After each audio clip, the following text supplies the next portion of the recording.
Okay, welcome back to Gary's Economics. Today we are going to do the fourth part of our online course about inequality and the economy, and we are going to explain why wealth inequality is a central problem. Okay, so we're back on the course again. So far we've had 3 episodes.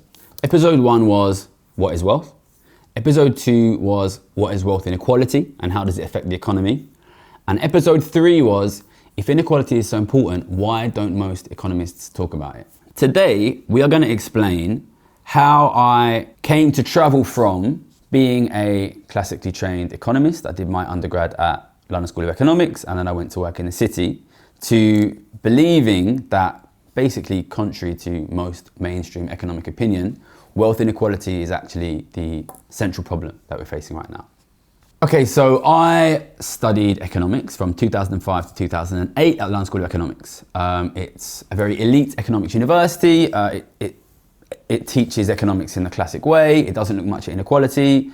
So when I started my first job outside of university, which was as a short-term interest rates trader at Citibank, I wasn't really thinking about inequality or distribution at all. I started working full-time as a trader in June of 2008. Which is obviously just before the Lehman crisis. And a big part of my job and the job of my team was to look at central bank base rates, central bank interest rates. So for example, in this country, the Bank of England, in the US, the Federal Reserve, and say, okay, what are they now? What are they going to be in 1 year's time, in 6 months' time, in 2 years' time? So this is kind of what you would call like a macroeconomic analysis job in a way. The central bank is supposed to control inflation. Basically, when the economy is weak, they cut the rates. When the economy is strong, when the economy is overheating from an inflation perspective, they increase the rates. So really what you're doing is you're looking at the economy. Is it going to be strong? Is it going to be weak? That was my job. That was my team's job. I started there in June 2008, which obviously is a few months before the Lehman crisis. In October 2008, the crisis sort of slowly bubbles. In October, it explodes. Lehman goes under. There's this massive economic collapse. I guess some people who watch the channel now might be too young to remember that. There was a huge economic collapse. Tons and tons of people lost their jobs. It was an economic disaster. And central banks all across the world, including in the US, here in the UK, Europe, Australia, they all suddenly slashed their interest rates down to 0. This was like a really extreme measure at the time. So we're doing this video in the beginning of 2025. We had 0 interest rates quite recently. But at the time, in 2008, 0 interest rates, they were like totally new. Except for in Japan, which had been happening for a while. Like before the crisis, central banks would move interest rates from like 5.5 to 5.25. It was really that kind of like delicate fine tuning. And then suddenly in 2008, you have, oh my God, this is such a disaster. They're being cut from like 5.5 to 0. Well, technically 0.5, but this kind of thing across the world, effectively from 5.5 or 4.5 down to 0 in a matter of, a couple of months. Massive, massive aggressive cuts. So our job then as interest rate traders, from the perspective of predicting, is to look at the economy and say, okay, well, how long are these rates going to stay at 0 then? When are they going to come back up? How quickly will they come back up? What level will they go back up to? And at the time, because the interest rates had been cut so aggressively, and most of these traders are aware of the basic economic theory, probably worth covering what economists think here, right? So this response, which happened in 2008, basically the exact same response we had in COVID, right? Slash the interest rates. Push the interest rates down. This is a very classic modern economic response, right? This is how modern economists want to manage the economy. It's all about interest rate management. If there's an economic weakness, you reduce the interest rates. And the economic theory is quite simple, right? Interest rates are lower. You're not making any money for saving. You can borrow cheaply. It's the same for businesses. There's no point saving money. You can borrow cheaply. Go out and spend. Go out and spend money. Borrow money, invest, build up your business, borrow and spend. It's free. It's super cheap to borrow. And bear in mind, right, before 2008, we would cut the rate from 5.5 to 5.25 and expect that to make like a significant difference, right? So we believed, and economists still do believe, that these small interest rate changes make a big difference to the economy. And during 2008, we had these massive changes. And the general economic consensus on that was, and still is, these stimulate the economy, but it takes a bit of time. Generally they like to say 18 months, a year and a half. It takes that sort of time for these interest rate movements to influence the economy. So when we had these massive interest rate cuts, everybody was saying like, oh my God, like this might be too much. We're going to see like a massive economic bounce back. You know, we might see a spike in inflation. People are even talking about hyperinflation. And speaking now in 2025, I think you have to point out that a lot of this narrative was quite similar to the narrative during COVID, which is when you have these massive movements in interest rates, they're so economically stimulative that we are going to see like a massive bounce back. And, you know, people now might not remember the media during the 2008 crisis, but they'll probably remember media saying during COVID, we're going to have a roaring 20s, there's going to be all this pent up demand. In a lot of ways, it was quite similar. People were saying these massive moves in interest rates will cause massive economic stimulus. And basically, when you're a trader, you can just look at the markets, right? And the markets will say, we think interest rates next year will be X, right? So interest rates went down to like 0.5% here in the UK. It's pretty much the same, US, Europe. And you could say, what will they be next year? What will they be in 2 years' time?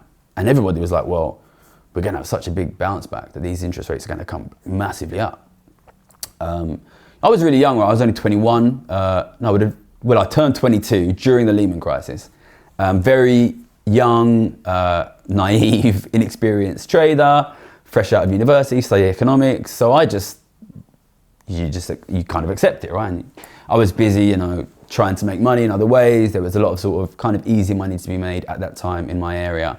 And I just kind of accepted. I wasn't really getting too involved in, you know, looking at these economic predictions. And like most 22-year-olds fresh out of economics university, I thought, well, yeah, they're probably right. They probably know what they're talking about. And I expected, like everybody else, rapid recovery, rapid bounce back in interest rates. Obviously, we know now that didn't happen. So I sat through 2009 and the interest rates didn't go up. And people were kind of saying, well, you know, it takes 18 months. So, you know, this was a particularly bad crisis. Maybe it's going to take a little bit longer, give it a bit more time. So we get to the end of 2009 and the narrative is kind of unchanged. Okay, we were wrong. Rates haven't gone up yet, but next year rates will definitely go up. Obviously, again, we know now we sat through the whole of 2010 and rates stayed zero all across the world. And, you know, I'm getting a bit older, getting a bit more experience. By the end of 2010, I would have just turned 24 and I've got a couple of years experience as a trader now. We get into the beginning of 2011 and a lot of people don't remember this, but there was a kind of mini inflation crisis in 2011 that was quite similar in a lot of ways, although less extreme than the inflation crisis we had just after COVID, which was inflation shot up. It was much higher than the 2% target. I think it went up in this country to nearly 6%. I don't think it ever quite hit 6%. It was driven primarily by energy and food, similarly to COVID. So we had this inflation crisis coming in the beginning of 2011. And then people were like, well, this is really going to be it now. You know, we not only have we got all of this money flooding in and governments running a massive deficit, similarly to COVID, we had these quantitative easing programs, which were designed to push even more money into the economy. So you've got zero interest rates, quantitative easing, massive government deficits, just like COVID. All this money getting pushed in, so much money getting pushed in. And now you're starting to see inflation go. And everybody at the beginning of 2011 was like, well, now it's really going to happen. And by then I was 24 and I'd witnessed, you know, 2.5 years, 3 years really, of like really bad economic predictions by not just the traders. Like, this is pretty much a broad economic consensus. You're always going to get a few people who disagree, but most traders, most economists said the same thing throughout. You know, they didn't predict the 2008 financial crisis. There was this famous moment when the Queen visited LSE. Did you hear about this? The Queen visited LSE and just on some sort of visit, and she asked one of the professors, so why didn't you predict the economic crisis then? Yeah, 2008 crisis comes. You know, some sort of lone voices called it, but in general, the economic establishment hadn't predicted it. Definitely nothing of that scale. 2009, big recovery didn't happen. 2010, big recovery didn't happen. We're sitting at the beginning of 2011 and everybody's like, no, we're going to have a massive recovery. And I had started to become like very cynical, basically. I was making £500,000 a year in my early 20s and people around me are obviously making millions. And you see them just consistently wrong. You start to get to know these guys. And I was lucky, like I worked with some really smart people. But the majority of the people on the trading floor, to be honest, these are just basically guys from rich families. And I think if you come from a rich family, it's kind of the norm to end up at elite university and get a job like something on the trading floor. So, you know, you sit there 2.5 years, you start to realize like actually most of the guys making these calls, the economists, the traders, and they're consistently wrong. They've been wrong here for like 3 years. And, you know, my job was to be a trader. So if you can out-predict these guys, you can make a lot of money. So I'm not going to pretend that my motivation was at all altruistic. It was like, you know, here I am, top degree from a top university, on one of the biggest trading floors in the world. You start realizing these guys around me, they're just wrong. They're just wrong. They're wrong every year. And you start realizing, well, I'm in as good a situation as anybody to figure out why these guys are wrong, basically. You know, I've got the elite degree just like everybody else. You know, I'm in the best place. These are the top paid economists. These are the top paid traders. And they're wrong. So it was actually really exciting, this exciting realization that you're here on the cutting edge of like a really important thing like economics and everybody's wrong. So we need to figure out why they're wrong, because if we can make a ton of money. So I started to think a lot about, okay, well, what's the theory? And I've explained the theory to you, which is low interest rates get people spending because it's cheap to borrow money, there's no point saving money, so people should be spending. And all the economic theory says that. People should be spending, people should be spending, people should be spending. And yet there I was, early 2011, and people were not spending. So there's, what you can do then, and what I was able to do is, you can kind of boil down this really important economic problem of why is the economy like consistently shit to a much more objective, answerable question of why aren't people spending money? And I spent a lot of time thinking about that simple question of why aren't people spending money? And, you know, I was young, I was 24. You don't know that much when you're 24.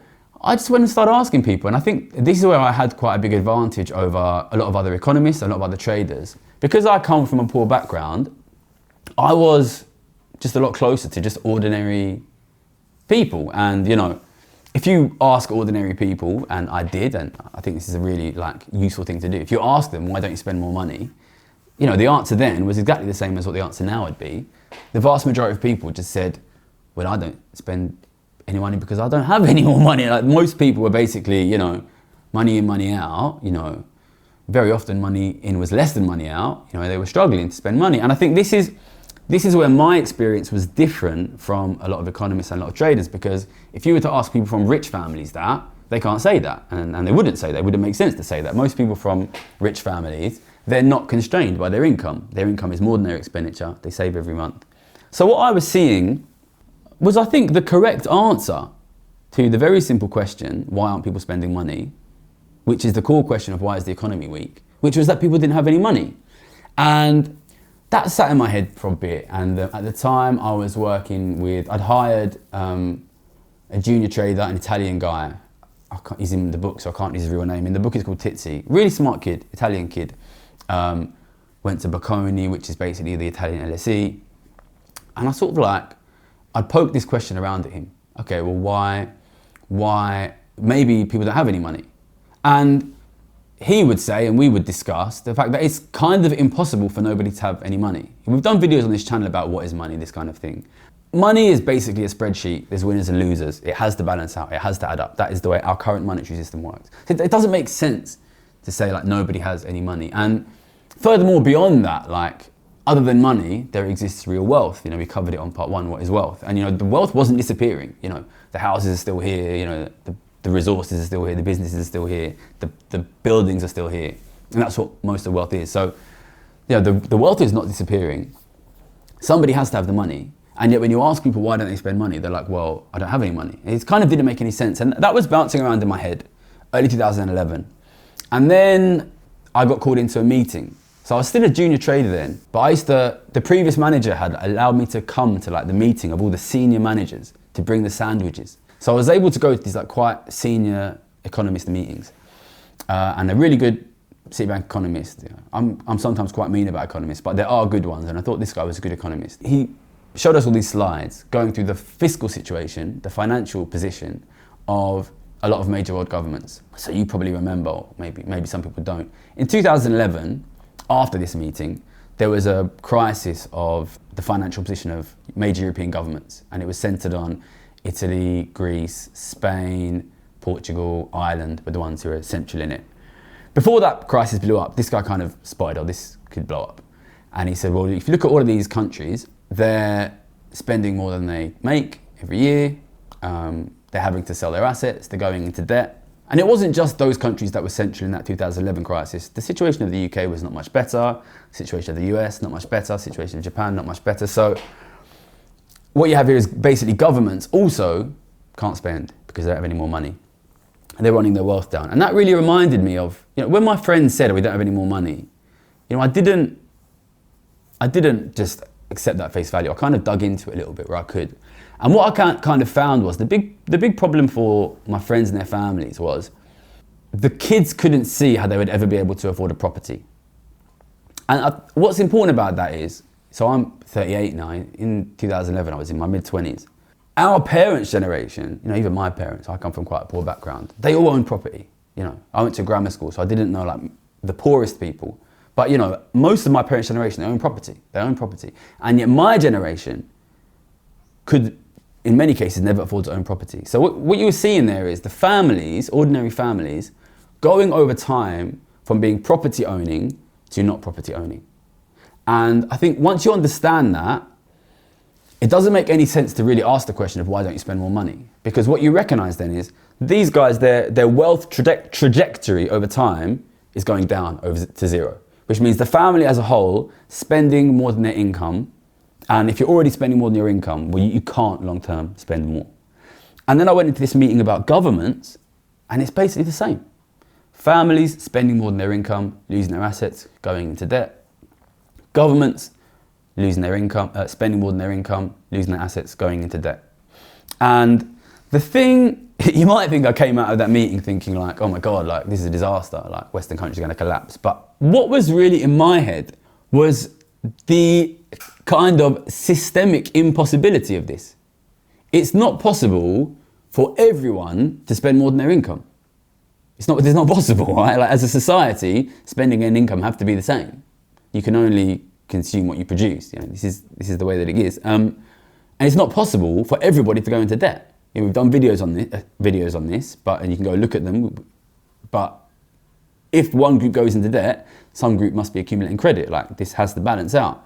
And it's not possible for everybody to lose their assets. Not unless, there's been the fucking earthquake, which there hadn't been, the assets still existed, right? So I was just sitting there and I was thinking, people aren't spending because they're losing their assets,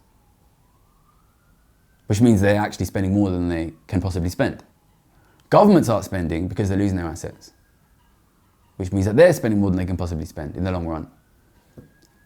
It just doesn't balance. It's not possible. Where are these, like, it was as if everything was like being taken by aliens, as if all of the assets. And then obviously I'm sitting there on the Citibank trading floor as somebody who'd been paid nearly £500,000 the previous 2 years, surrounded by millionaires, right? And then you just suddenly realize like, oh my God, like we are the balance, right? The balance is us, like, and not just us, because of course, whilst we were rich people, the people whose money we're moving are even richer people. And you start realizing, at that time, similarly to now, the stock market was ripping to all-time highs.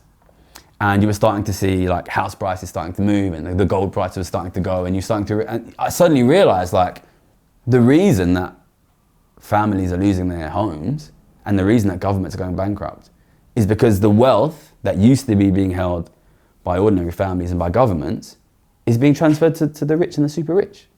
And once I realised that, I realised immediately that is a problem which would worsen over time.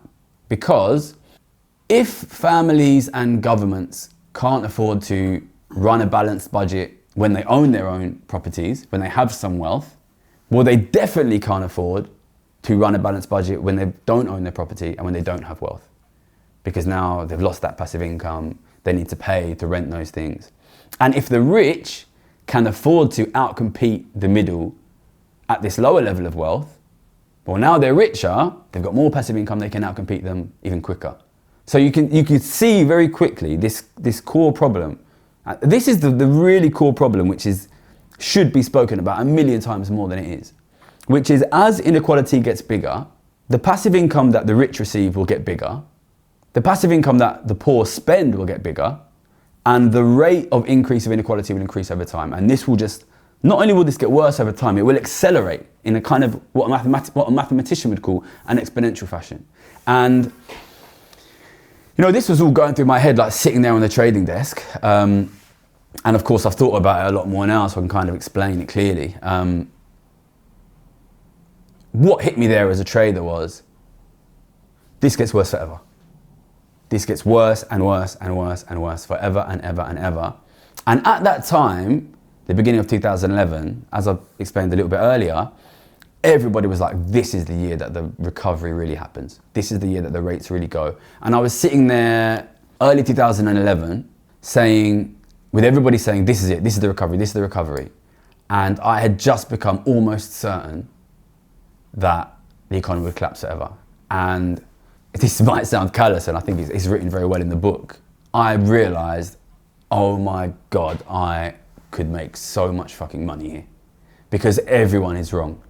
And not only that, they probably won't figure it out for a long time.